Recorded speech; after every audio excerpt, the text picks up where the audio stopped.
लोकसभा चुनाव 2024 का वक्त करीब आ चुका है। ऐसे में सुप्रीम कोर्ट का फैसला इलेक्ट्रो बॉन्ड पर आने से चर्चा जोरों पर है। आप देख रहे हैं सच 24 चैनल और मैं आपके साथ सैयद जावेद। वहीं लोकसभा चुनाव को लेकर सभी क्षेत्रीय पार्टी अपनी अपनी तैयारी में काफी पहले से लगी है। सत्ता का सुख भोग रही बीजेपी अपने हिंदुत्व की बात खुलकर रख रही है। वहीं दूसरी ओर दलित, आदिवासी, मुस्लिमों का भविष्य भारत देश में कैसा होगा, इन सभी मुद्दों पर अपनी बात रखते हुए नागपुर शहर में वेलफेयर पार्टी ऑफ इंडिया ने प्रेस कॉन्फ्रेंस करके लोकसभा चुनाव को लेकर अपनी पार्टी के रणनीति का ऐलान किया। इस प्रेस कॉन्फ्रेंस में अहम किरदार निभा रहे SQ इलियास साहब, जो कि all India personal law board के स्पोक पर्सन है और एग्जीक्यूटिव मेंबर भी है। इसके अलावा वेलफेयर पार्टी ऑफ इंडिया से भी जुड़े हैं। पत्रकारों के सवाल और उस पर SQ इलियास साहब के जवाब आपके सामने। Good afternoon, welfare greetings to one and all.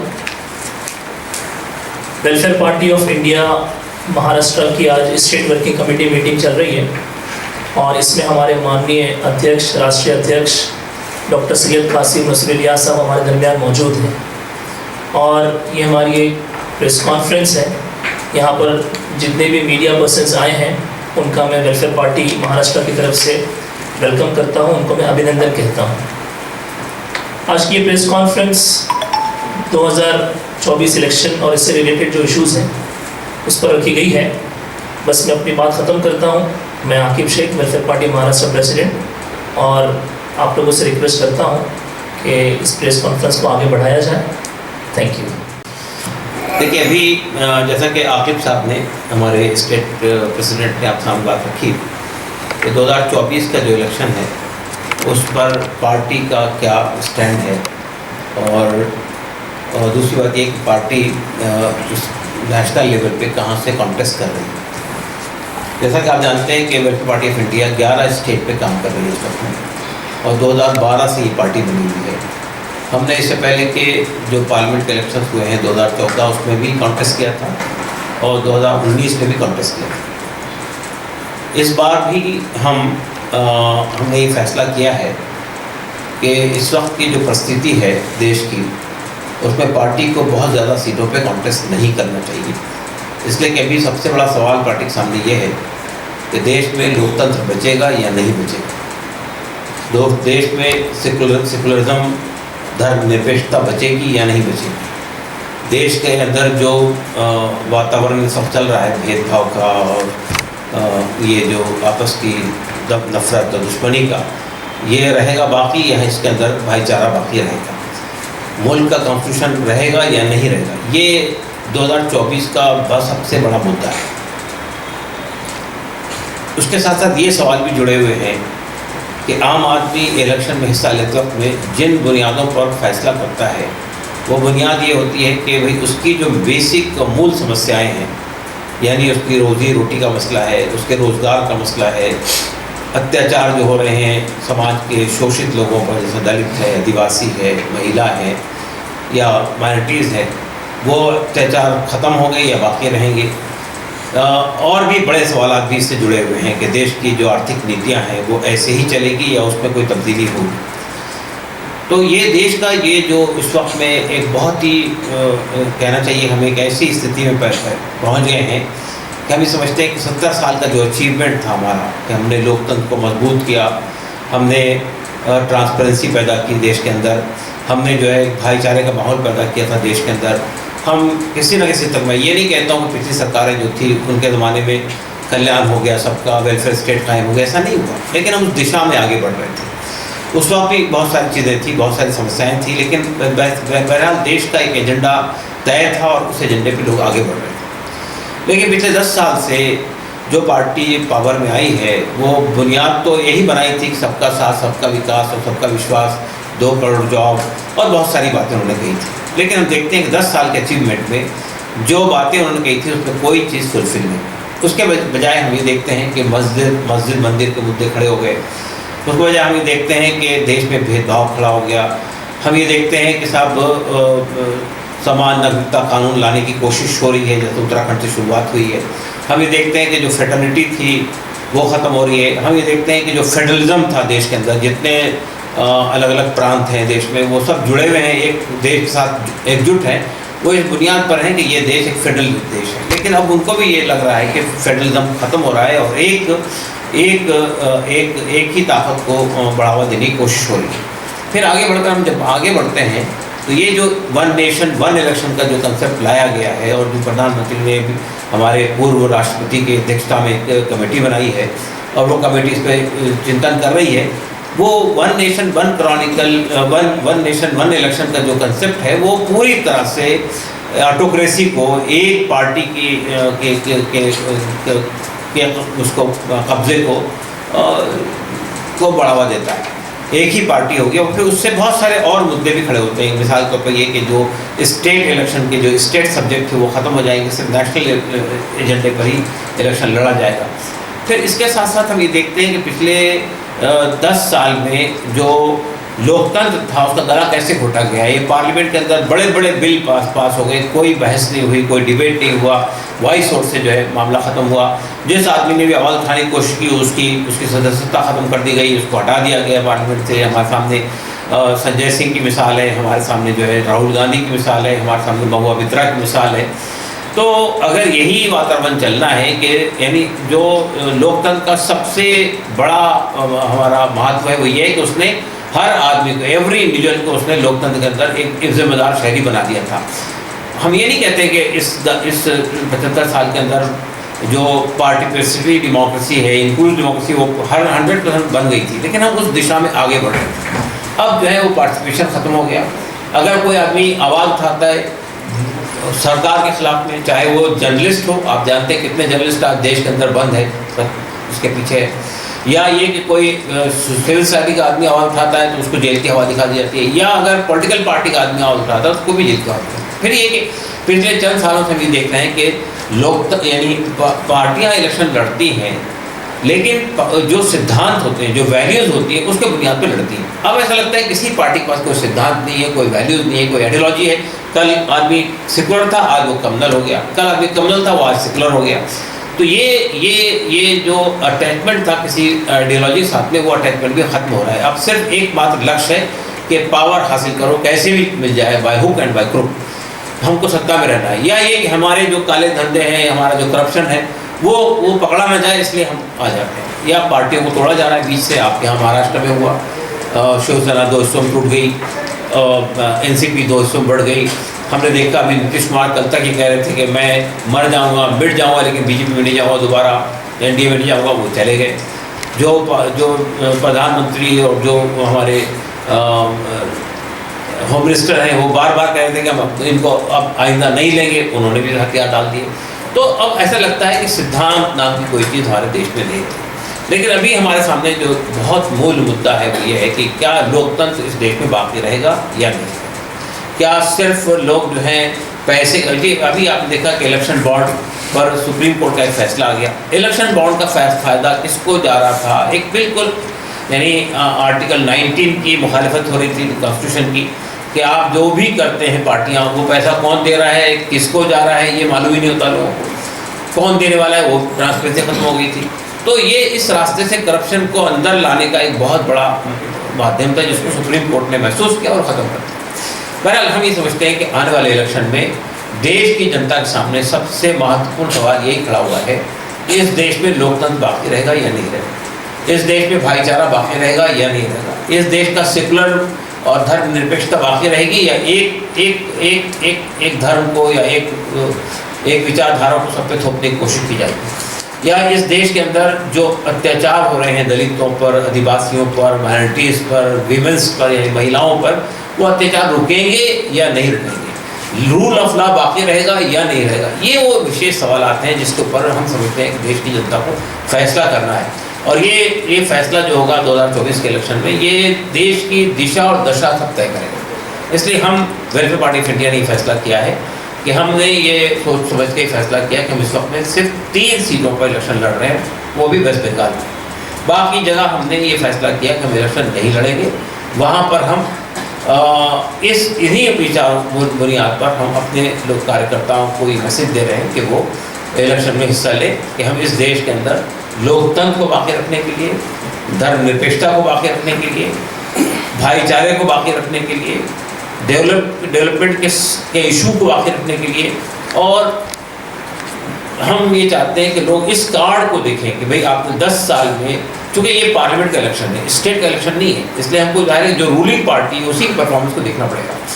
तो उसको हमको ये देखना चाहिए कि भाई वो जो बातें वो कह रहे हैं उस पर किस हद तक आगे बढ़ सकते हैं। एक और इशू है, बहुत बड़ा इशू है, वो ये है कि देश के सामने जो खतरात हैं वो इंटरनल जो है वो है, जो एक्सटर्नल खतरात हैं, चाइना जिस तरह से हस्तक्षेप कर रहा है हमारे देश में, जिस तरह से उसने अच्छी खासी ज़मीन पर कब्जा कर लिया अरुणाचल प्रदेश में, कश्मीर के उसमें, तो वो ताकतें मजबूत होती जा रही हैं।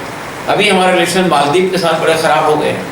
तो ये जो हमारे नेबरिंग कंट्रीज़ हैं उनके साथ हमारी रिलेशनशिप कैसी होती है, ये भी इस पे डिपेंड करता है कि जो लोग सत्ता में आएंगे उनके सामने ये जो उनका विज़न क्या है, देश के बाद का विज़न क्या है। फॉरेन मुद्दे जो हैं हमारे लिए बहुत महत्वपूर्ण है और हमारी जनता को बहुत सीरियसली संजीदगी के साथ में ये फैसला करना चाहिए। बिल्कुल किसी इमोशनल इशू के अंदर, किसी ऐसी भावना के अंदर जाकर कि भाई ये जाहिर बात है कि हम इस देश में कोई एक धर्मनिरपेक्ष राष्ट्र है, कॉन्स्टिट्यूशन जब तक मौजूद है उस वक्त एक धर्मनिरपेक्ष राष्ट्र है। धर्मनिरपेक्ष राष्ट्र ही बचाकर हम इस देश को आगे बढ़ा सकते हैं। जिस दिन आपने यहाँ पर ये कहा कि धर्म विशेष का राज होगा और हम उसको थोपेंगे, तो उसके बाद जो सुरक्षा पैदा हो जाएगी वो आप अच्छी तरह जानते हैं। मैं मुझसे ज़्यादा आप लोग, हमारे जर्नलिस्ट हैं, हमारे मीडिया के लोग हैं, वो पूरी सुरक्षा से अच्छी तरह वाकिफ़ हैं। इसलिए हम आपके माध्यम से यही बात लोगों को कम्युनिकेट करना चाहते हैं। यहाँ भी हमने आज इस पर गौर किया कि महाराष्ट्र में हम कहाँ से कैंडिडेट दे सकते हैं। हमने 3-4 कॉन्स्टिट्यूंसी को चिन्हित किया है, वहाँ पे हमारी स्टडी चल रही है और वो एक 10 दिन के अंदर हम वहाँ के बारे में फैसला करेंगे। लेकिन सरदस्त हमारे पार्लियामेंट्री बोर्ड ने, नेशनल पार्लियामेंट्री बोर्ड ने सिर्फ 3 सीटों पर लड़ने का फैसला किया है। वो तीनों सीटें वेस्ट बंगाल की हैं, मालदा है, मुर्शिदाबाद की 2 सीटें हैं और 1 सीट मालदा की है। मैं अपनी बात को यहीं पर खत्म करता हूँ। आपकी कोई क्वेश्चन हो, सवाल आप हो तो आप पूछ सकते हैं। धन्यवाद। सर, जैसा आपने बताया कि आपने 2012, 14 और 19 तीनों भी टाइम में अपनी अपनी सीटें खड़ी की थी, तो कितनी कितनी सीटें आपने इलेक्शन में पार्टिसिपेट की थी और क्या परसेंटेज ऑफ वोट आपको अर्न हुआ है उसमें, और व्हाट आफ्टर द इलेक्शन आपकी क्या एक्टिविटी रही है इन तीनों नेशनल इलेक्शंस के बाद में? देखिए, पहली बात तो ये कि हमने 2014 का जो इलेक्शन लड़ा था उसमें हमने पूरे मुल्क से 27 सीट लड़ी थी। उसके बाद 2019 में हमने सिर्फ 1 सीट लड़ी थी, वो लड़ी थी जंगीपुर से। और उस वक्त भी हमारे सामने यही सवाल था कि हम लोकतंत्र को बाकी रखें। 2014 में जाहिर है कि उस वक्त तो कांग्रेस पार्टी की हुकूमत थी, इसलिए वो सवाल नहीं था। लेकिन 2019 में ये सवाल खड़ा हुआ था और उससे ज़्यादा गंभीर नौये से सवाल इस वक्त खड़ा है। हमको एक अच्छा वोट मिला था 2014 में भी। बाज़ जगह पे हमको तीसरी पोजीशन पे हम आए, दूसरी पोजीशन पे हम आए और बाज़ जगह चौथी पोजीशन पे आए। तो लेकिन देखिए, हम बिल्कुल नई पार्टी हैं और हम ये party welfare party of India, हम ये बात लोगों के सामने कहते हैं कि हम हमारी एक विचारधारा है। हम जो है अपनी विचारधारा से कभी कंप्रोमाइज़ नहीं करते हैं। हमने ये बात कही कि हम एक विकल्प है एग्जिस्टिंग कम्युनल करप्ट और अपॉर्चुनिस्ट पॉलिटिक्स से जवाब है। तो हम अपने विचारधारा से पे कोई कंप्रोमाइज़ नहीं करते हैं किसी के साथ जाने में, किसी से वोट लेने में। हम अपनी विचारधारा को निष्पक्ष तौर पर सबके सामने रखते हैं, जो उससे सहमत है वो हमको सपोर्ट करते हैं। तो ये हम ये कह सकते हैं कि अभी वो बड़े सवालात हैं जिसको हम छेड़ना चाहते हैं। हम ये बात कहते हैं पब्लिक में कि हम सत्ता परिवर्तन में विश्वास नहीं रखते हैं, हम व्यवस्था परिवर्तन चाहते हैं देश में। हमारा मानना ये कि ये जब तक ये आर्थिक नीतियाँ जो इस वक्त चल रही है वो चलती रहेगी तो पार्टी किसी की भी आए, सेंटर में बीजेपी हो या कांग्रेस हो, लोगों की दिशा या लोगों के जो इशूज़ हैं, सवाल हैं, ख़त्म नहीं होंगे। तो जाहिर है कि हम इस पर काम कर रहे हैं। इस पर हम जितने रास्ते हैं कम्युनिकेट करने के लोगों को, सब रास्तों को इस्तेमाल कर रहे हैं। अगर स्टेट किसी धर्म विशेष के साथ खड़ी हो जाए तो सेकुलरिज्म खत्म हो जाए। मिसाल के तौर पर अभी जो 22 जनवरी को प्रधानमंत्री ने प्राण प्रतिष्ठा की अयोध्या में जाकर, हमारा मानना ये कि एक सेकुलर देश के प्रधानमंत्री को इस तरह की एक्टिविटीज़ में पार्टिसिपेट नहीं करना चाहिए। या उसके बाद जिस तरह का माहौल बनाने की कोशिश की पूरे देश में एक धर्म विशेष को बढ़ाने की, देखिए प्रधानमंत्री को या देश के अंदर जो सत्ता के अंदर बैठे हुए लोगों को सब धर्मों से इक्वल डिस्टेंस मेंटेन करना चाहिए।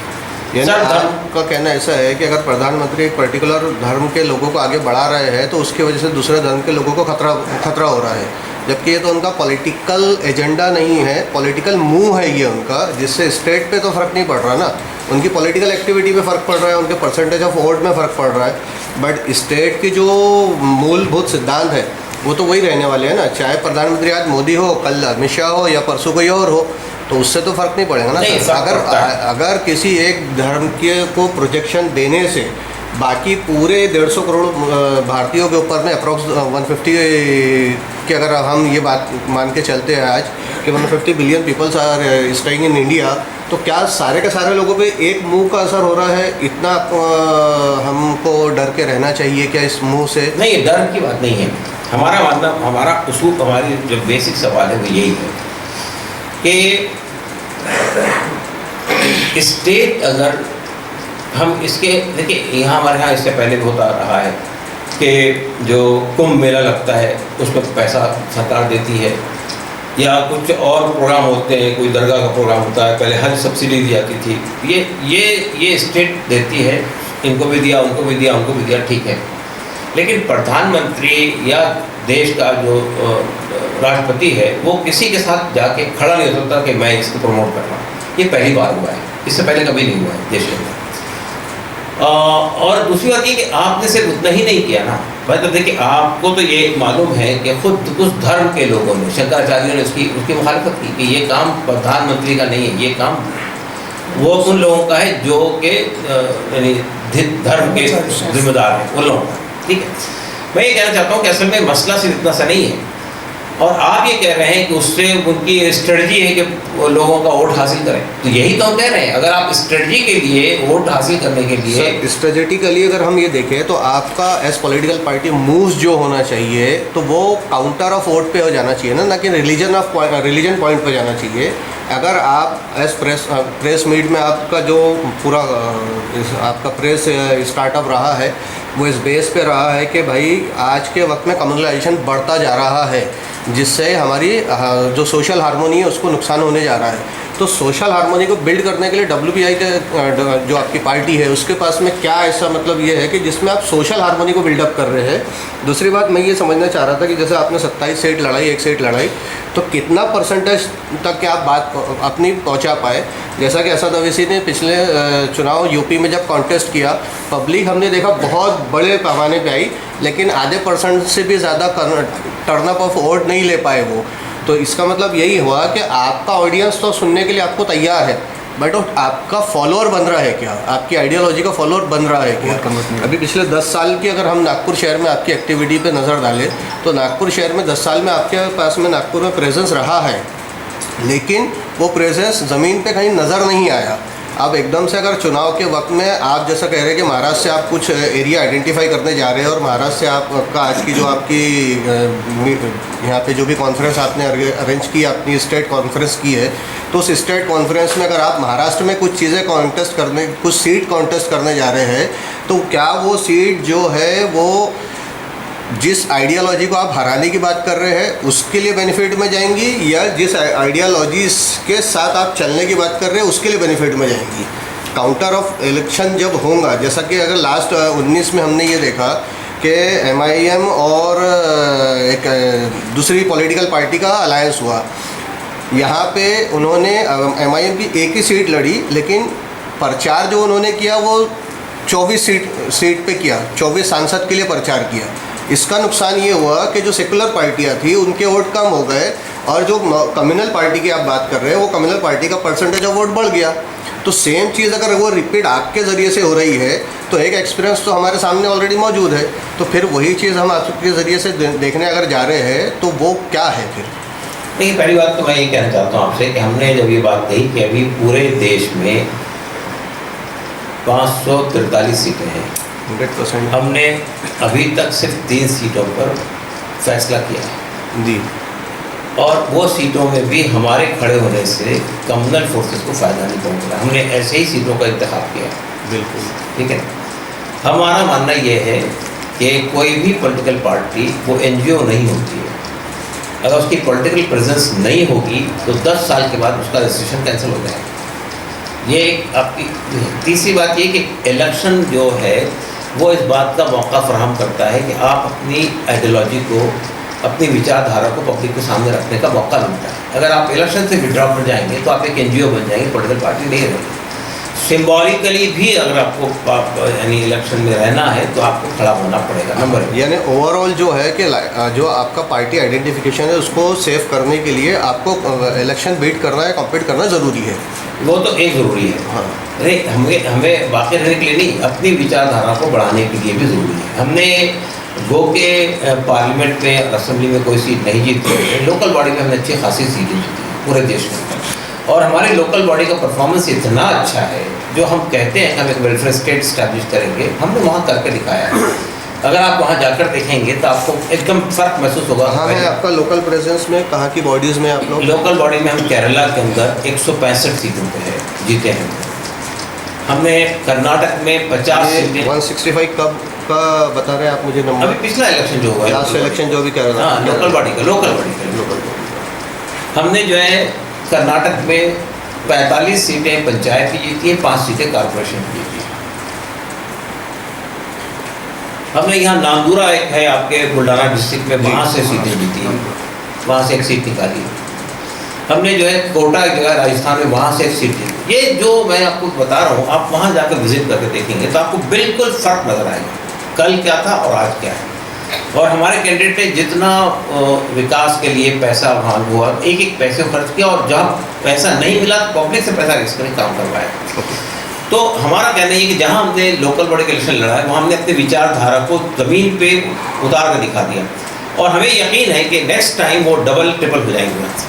तो हम लोग, हमारा ग्राफ बढ़ रहा है, सेकुलरिज्म को बचाना है, हम नहीं कह रहे कि फ्रेटर्निटी को, भाईचारे को बचाना है, तो उन ताकतों को सपोर्ट कीजिए जो इस दिशा में काम करें। जाहिर बात है कि इस वक्त मुकाबला सिर्फ 2 ही पार्टियों के दरमियान है, 2 ही ग्रुप के दरमियान है, एक तरफ NDA है और एक तरफ इंडिया अलायंस है।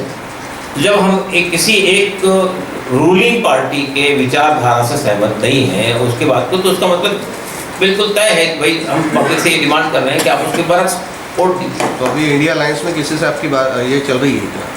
बातचीत तो हमारी सबसे हुई है, हमारी अखिलेश यादव से बातचीत हुई है, हमारी RJD से बात हुई है, हमारी बात राहुल गांधी से भी तय है, उनसे बात होने वाली है, लेकिन हमारी बातचीत अलायंस का हिस्सा बनने के लिए नहीं है। हमारी बातचीत की बुनियाद ये है कि ये विशेष मुद्दे हैं जिस पर आपको इलेक्शन में जाना चाहिए।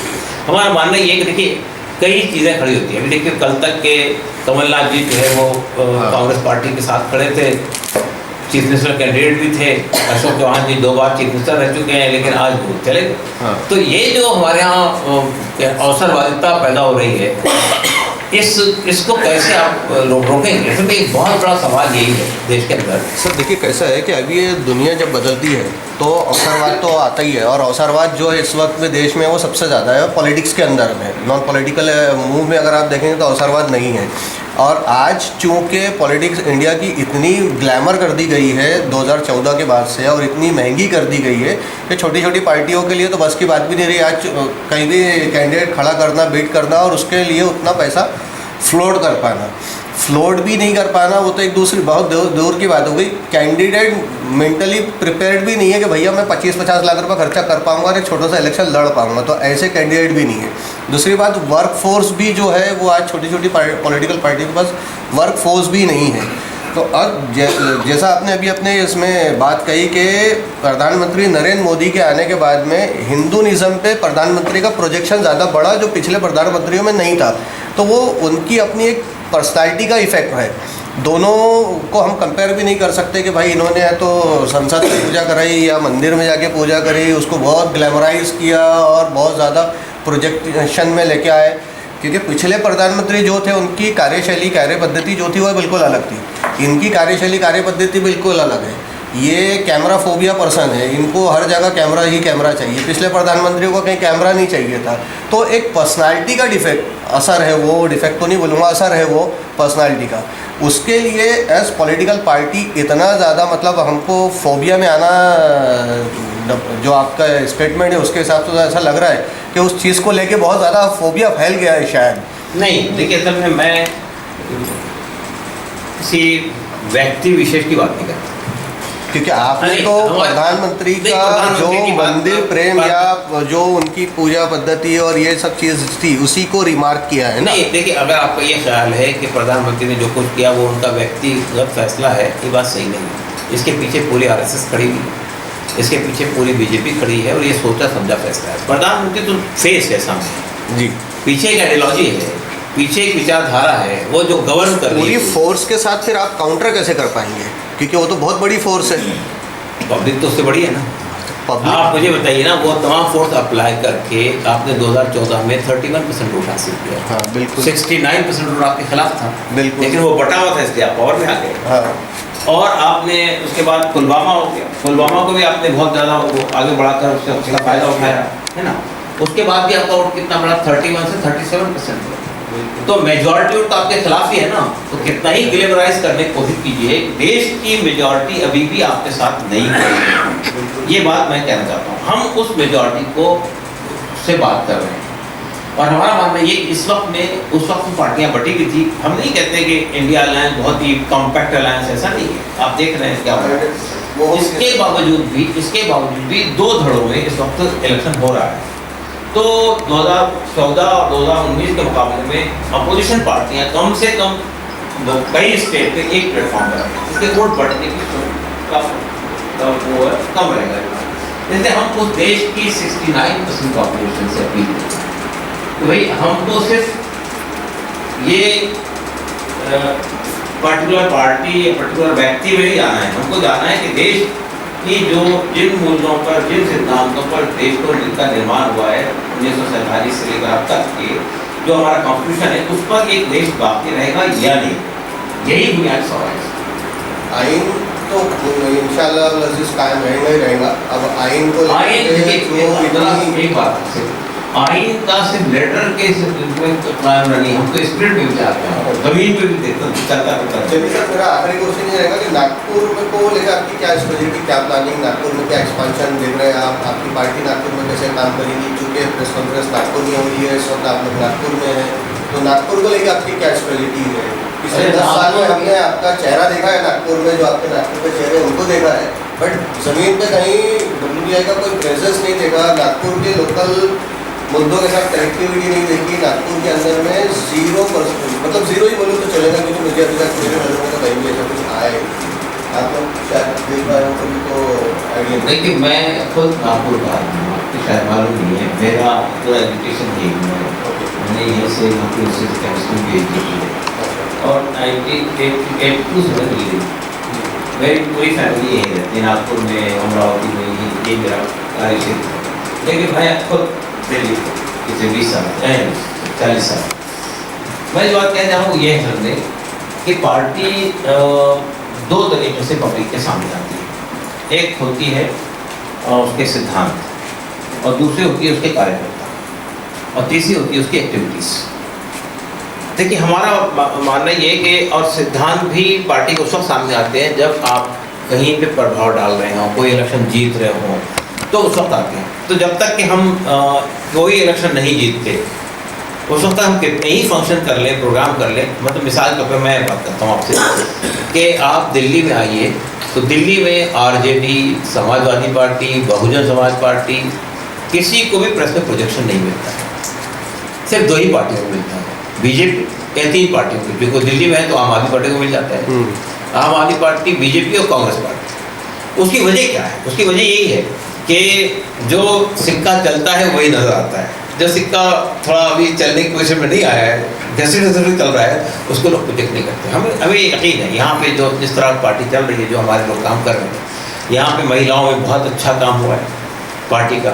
यहाँ के लोकल इश्यूज़ को इन्होंने उठाया है, कई बार धरने किए यहाँ पे। कौन सी चौक पर किए और भी बहुत सारे मुद्दों पर किए। हाँ, बहुत कई मुद्दों पर किए। लेकिन मसला क्या है कि मैंने बताया ना आपसे कि भाई जब वेलफेयर पार्टी को भी एक भी पूरे देश में एक भी जगह एक सीट मिल जाएगी असेंबली की, पार्लियामेंट की, उसके बाद फिर देखिएगा भाई, जब तक के हमारे असदुद्दीन अवैसी के पास एक सीट थी, उस वक्त तक जो भी था उनके वालिद भी रहे असेंबली में, कोई बात नहीं होती थी। जब एक से बढ़कर 2 हुए और महाराष्ट्र में भी कुछ सीटें उन्होंने नहीं की, उसके बाद वो पब्लिक में आना शुरू हुए।